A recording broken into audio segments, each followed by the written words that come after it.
As the City of Swift Current works with its partner agencies to build an integrated facility bringing together education, healthcare, the arts, and recreation, a series of public consultations and roaming information boards around the city over the past several months have been part of the process. Residents had their opportunity to voice their comments for or against the project at the recent meeting at the iPlex. Plan it properly, and let's not just keep throwing money away and then find out that it's done wrong. Schools need to be in residential, not next to casinos, hotels, and commercial. That the cultural facilities should be in the heart of our city. I'm not against development, I'm against this particular 100% development going the one way. But there's no other way to talk about it. I can't express concerns in a different way that's building different facilities. Comments which have all been heard by the partner organizations, including the City of Swift Current, Cypress Health Region, Chinook, and Holy Trinity School Divisions, with the brunt of the anxiety targeting City Hall in general. You know, we know that there are some who are adamantly opposed to the idea no matter what, and you know, everybody's entitled to their opinion. There are some that are, you know, vehemently in favor of it as it stands. So, as I said, we need to take the concerns and the criticism that we're getting and work with it to do the best job that we can. Schaefer goes on to add that the comments made by the public will be taken to heart. However, as the city continues to grow and expand, these new proposed facilities will help in attracting new residents and businesses to Swift Current.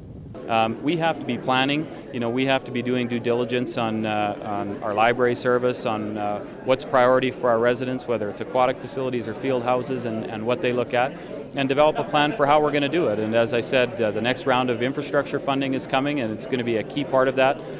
You know what, I'd like to say that 6 or 8 years down the road, we could have a large portion of a facility like this with very minimal cost to local taxpayers.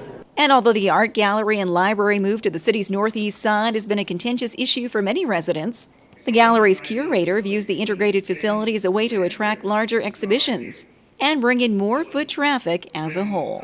It's going to be a kind of a culture mall, really, and there's going to be thousands of people using those facilities. And those people, yes, they would have had to travel there for the various services that are out there. But combined, it's a large part of the community. As the city seeks its own avenue from the provincial and federal governments to see its project to fruition, the school divisions and the health region are further along in making their dreams a reality. Our projects have been approved, the land purchase has been approved, and as we move into detailed design, then that's the next phase in terms of our funding, and we'll be funded on an annual cycle from the provincial budget.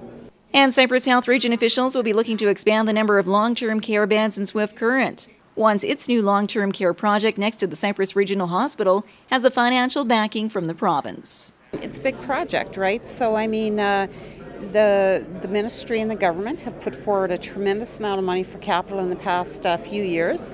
And so, you know, we understand that. That's how it works in the province. When you're looking for provincial funding for projects, you know that it's based on the highest needs and priorities. And while we know that's our highest priority in this region, you know, that gets looked at then with that big provincial lens. Southwest TV News will continue to follow this story as each of the integrated facility partners moves forward with their portion of the project.